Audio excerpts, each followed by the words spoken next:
Gue mau ngomongin soal kesempurnaan.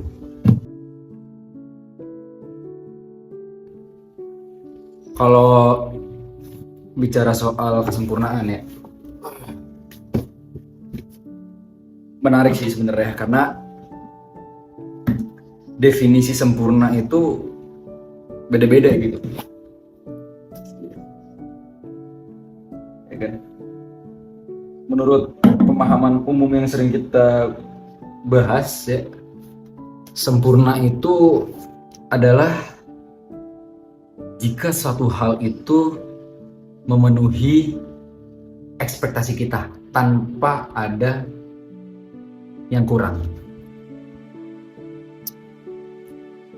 Kalau dalam pasangan hidup misalnya, definisi sempurna itu adalah apa yang kita cari di pasangan kita itu semuanya ada di dia gitu, tanpa ada satu hal yang kurang gitu.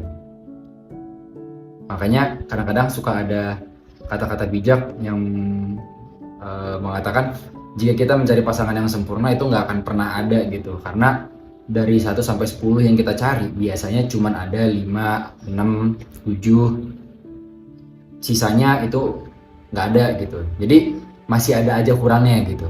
Makanya susah kalau mau cari yang sempurna karena nggak akan ada. Itu hal yang mustahil kalau kita mencari seseorang untuk jadi pasangan hidup kita yang nilainya 10/10. Pasti ada aja kurangnya gitu. Nah, itu definisi sempurna versi kita nih, manusia biasa, ya kan?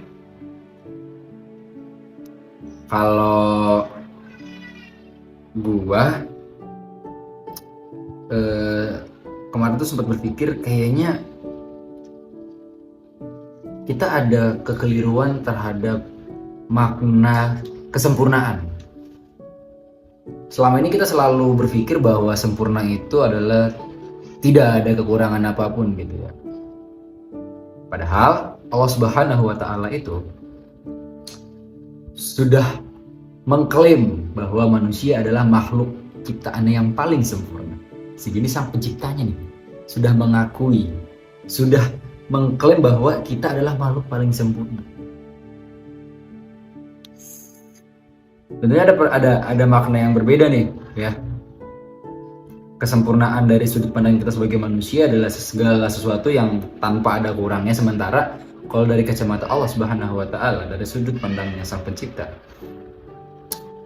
sempurna itu adalah ketika semuanya berjalan seimbang gitu.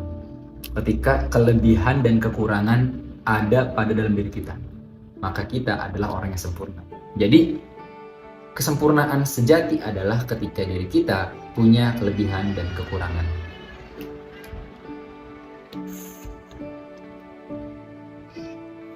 Itu jelas gitu kalau kayak gitu. Makanya stop untuk gue bukan manusia yang sempurna nih, gue banyak kurangnya. Kita bukan manusia yang sempurna karena kita banyak kurangnya. Justru itu, kekurangan kita adalah bagian dari kesempurnaan kita, karena ada kelebihan kita di sisi lain. Tapi tentunya makna kesempurnaan ini tuh nggak bisa kita samaratakan. Ada beberapa aspek yang kita harus bedain nih definisi sempurnanya, karena diri kita jauh berada di bawah hal-hal tersebut gitu. Contoh, kesempurnaan yang didefinisikan terhadap baginda Nabiullah Nabi Muhammad SAW. Tentu ini makna kesempurnaan yang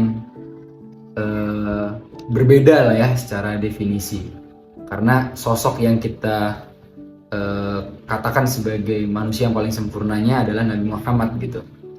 Jadi untuk Nabi Muhammad SAW definisi sempurnanya itu berbeda dengan kita manusia biasa, apalagi Tuhan yang masih Allah Subhanahu wa Ta'ala gitu.